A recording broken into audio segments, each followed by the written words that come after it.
Cuando el presidente Andeu compara la ley nuestra con leyes de regímenes autoritarios y los califica, está mintiendo.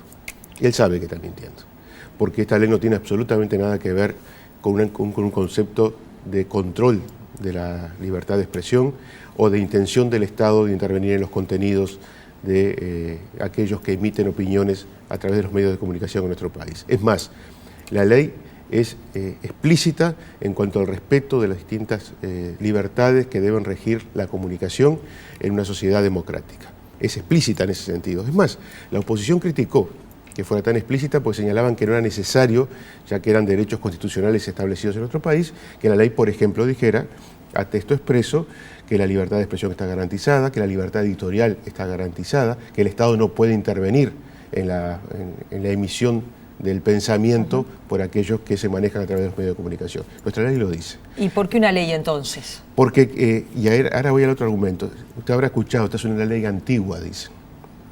Ahora bien, los que sostienen que esta es una ley antigua se rigen, y nunca pretendieron cambiarla, por una ley que fue votada en el año 78 en este país, que fue votada en la dictadura, que es una ley que no contempla ninguna de las modificaciones increíbles que desde el punto de vista tecnológico han tenido los medios de comunicación, y sin embargo argumentan que una ley votada en el 2014 es antigua.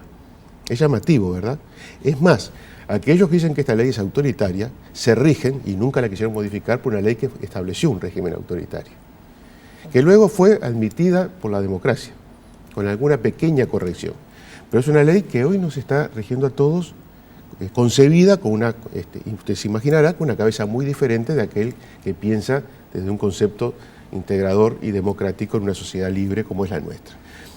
Entonces yo creo que hay otro verdadero interés que se defiende, que no es el que se expresa, y es el interés que tiene de aquellos que han monopolizado la opinión y la expresión en nuestro país.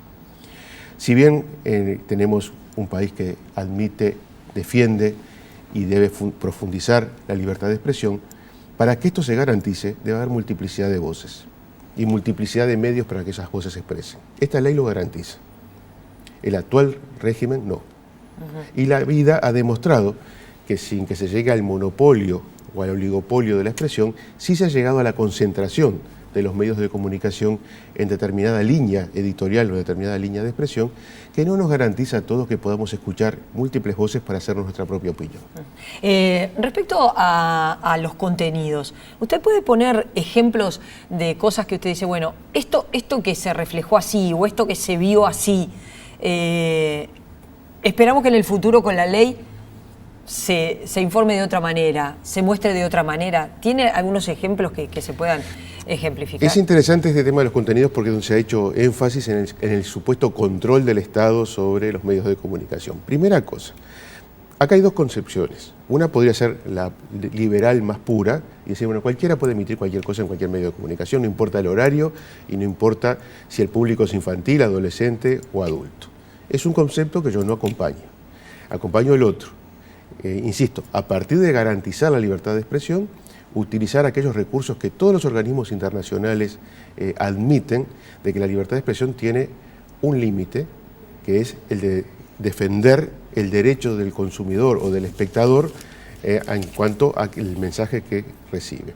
Y acá me refiero fundamentalmente a niños, niñas y adolescentes. Nosotros nos hemos inspirado en leyes de países que son democráticos y que nunca fueron puestos en tela de juicio por quienes ahora critican nuestra ley. Y refiere a que determinados contenidos en determinadas horas no pueden emitirse.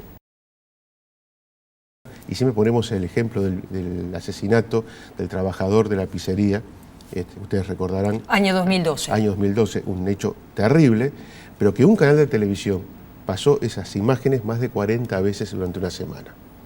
Si alguien me puede explicar que para dar una noticia que era terrible y que nos conmovió a todos, era necesario mostrar la muerte de una persona durante más de 40 veces en un mismo medio de comunicación, sin que eso sea considerado amarillismo, esa es una expresión que yo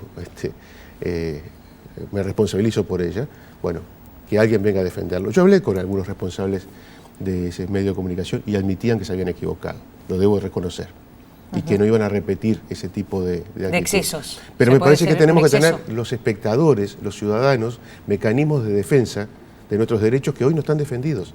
Nosotros hoy somos pasivos ante un medio de comunicación.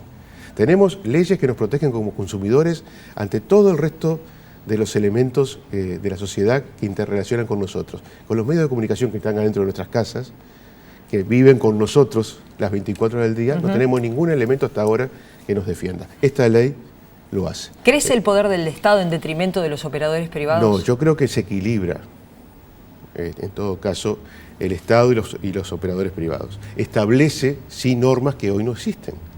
Por ejemplo, como la concepción de lo que es un bien de todos nosotros, un recurso de toda la humanidad, que eso hay que saberlo. Cuando hablamos de medios de comunicación audiovisual se están utilizando frecuencias, ondas, que son un recurso de toda la humanidad. No es un recurso infinito, es finito, tiene determinados límites.